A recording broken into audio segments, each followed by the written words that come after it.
Salam kerahiman. Hari ini saya mau ajak Bapak Ibu untuk baca dari nomor 55. Nasihat tentang inspirasi batin dari Pastor Andras. Jadi hari ini kita akan mendengarkan nasihat Pastor Andras untuk Suster Faustina sehubungan dengan inspirasi batin. Pertama, tidak boleh menghindar dari inspirasi batin ini. Tapi katakanlah pada Bapa pengakuanmu. Jadi kalau Suster Faustina mendapat inspirasi batin, juga ada beberapa teman saya suka tanya ya, dia sepertinya mendapat inspirasi batin. Apa yang harus dilakukan?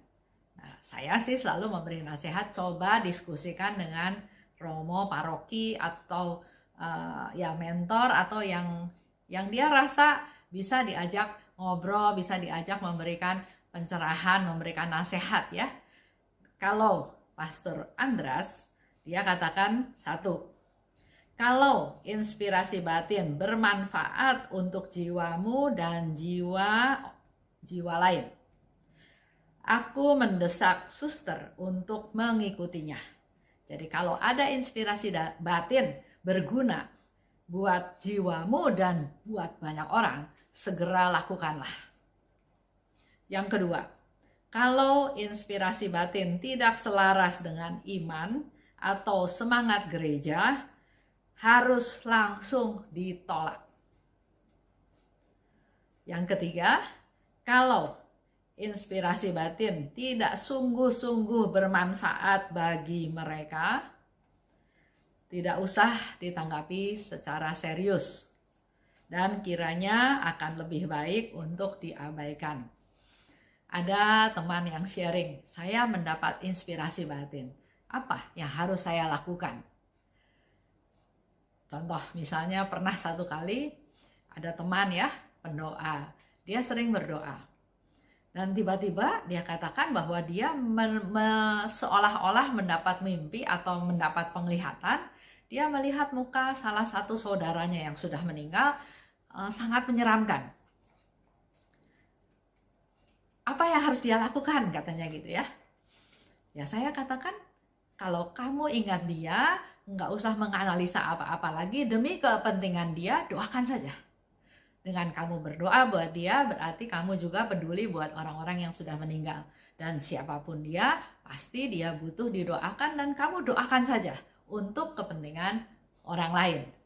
Tapi jangan sampai terjadi misalnya mendapat satu mimpi, ada yang bertanya juga sama saya ya, Bu Esther saya mimpinya seperti ini ya, saya juga lupa mimpinya apa. Tapi buat saya poinnya, jangan langsung mengambil kesimpulan dari cerita mimpi tersebut. Karena mimpi itu bisa karena kitanya kecapean, bisa karena kita berpikir tentang orang itu atau tentang peristiwa tertentu yang mempengaruhi kita sehingga waktu tidur itu terganggu. Ya kalau buat saya pribadi, saya nggak terlalu peduli tentang mimpi. Apa yang dimimpikan bukan menjadi sesuatu yang harus dipikirkan, harus direnungkan, tapi kembali lagi mengingatkan saya sehingga saya melakukan sesuatu yang positif ya, berdoa buat yang saya mimpikan, atau saya tidak mau terpengaruh oleh mimpi hidup saya ya. Jadi saya berusaha selalu berpikir positif. Pernah satu kali adik saya bercerita, dia katakan dia mimpi, dia dapat pencerahan bahwa saya nih bla bla bla bla. Ya saya dengarkan, tapi saya menangkap sesuatu yang nggak ada hawa positif. Ya saya bilang ya terima kasih, tapi saya lupakan. Dan saya juga tidak ingat-ingat lagi mimpi tersebut. Lanjut. Tetapi, nah ini nasihat Pastor Andras ya. Tetapi hendaknya suster tidak ambil keputusan seorang diri. Jangan ambil kesimpulan sendiri. Pada waktu memperoleh inspirasi batin, jangan mengambil keputusan sendiri. Jangan mengambil kesimpulan sendiri. Sebab dengan mudah akan tersesat meskipun rahmat ilahi yang besar. Jadi meskipun dapat rahmat yang besar, tapi jangan diputuskan sendiri. Tetap harus dikonsultasikan, harus didoakan, disermon, bertanya kepada Bapak pengakuan, kepada yang lebih mengerti. Karena dengan mudah akan tersesat. Nah, itu bahayanya kalau kita menangkap inspirasi batin. Kembali lagi ke cerita teman saya tentang mimpi ya. Kalau dia langsung mengambil kesimpulan bahwa mimpi itu adalah suatu pemberitahuan, ya akibatnya bisa kacau balau. Contoh, ada seorang istri, dia bercerita bahwa dia mimpi suaminya selingkuh. Dan pada waktu dia mengkonfirmasi itu ke suaminya, yang awalnya suaminya nggak mau ngaku, tapi lama-lama akhirnya ngaku. Iya, oke. Lain kali dia mimpi lagi. Mimpi lagi bahwa suaminya selingkuh lagi. Dengan tampilan perempuan yang lain barangkali ya. Nah, karena dia punya kesimpulan bahwa dia mimpi itu, bahwa dia dikasih tahu bahwa suaminya selingkuh, maka pada waktu mimpi yang berikut, dia mendesak suaminya supaya ngaku bahwa suaminya selingkuh. Padahal, hal ini belum tentu terjadi. Tapi itu yang membawa efek negatif kepada dia, sehingga dia selalu berpikir bahwa Tuhan memberikan pencerahan, memberikan pemberitahuan kepada dia kalau suaminya selingkuh itu dia mimpi. Padahal nggak selalu demikian. Hidupnya jadi susah karena dia mendapat mimpi dan suaminya tidak mengaku, dalam tanda kutip, tidak mengaku apakah memang betul dia selingkuh tapi tidak ngaku, atau dia memang tidak melakukan perselingkuhan tapi si istri menganggap bahwa dia mendapat inspirasi. Nah, ini yang dikatakan hati-hati.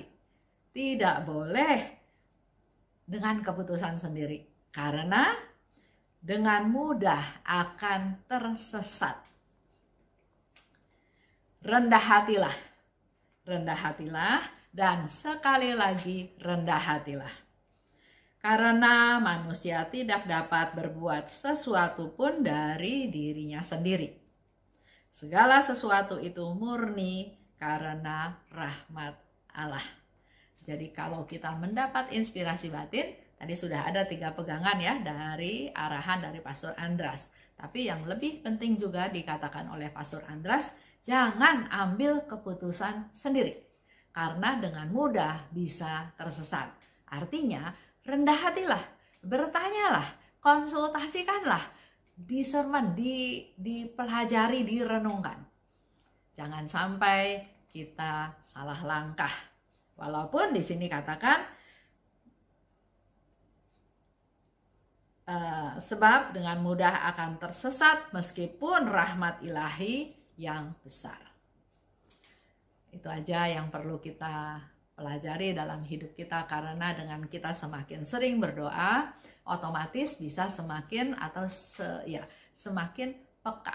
Nah, jangan sampai dengar suara apa aja atau mendapat pikiran apa saja terus langsung diputuskan sendiri bahwa Tuhan maunya ini, Tuhan maunya itu bisa tersesat. Patokannya tadi kan, kalau berguna buatmu dan untuk orang banyak, lakukan. Kalau tidak ada gunanya, bahkan bertentangan dengan iman Katolik atau ajaran gereja, lupakan.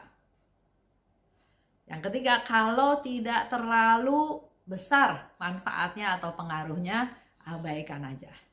Nggak usah pusing. Kita bisa pakai waktu kita untuk hal-hal yang lain. Terima kasih. Salam kerahiman.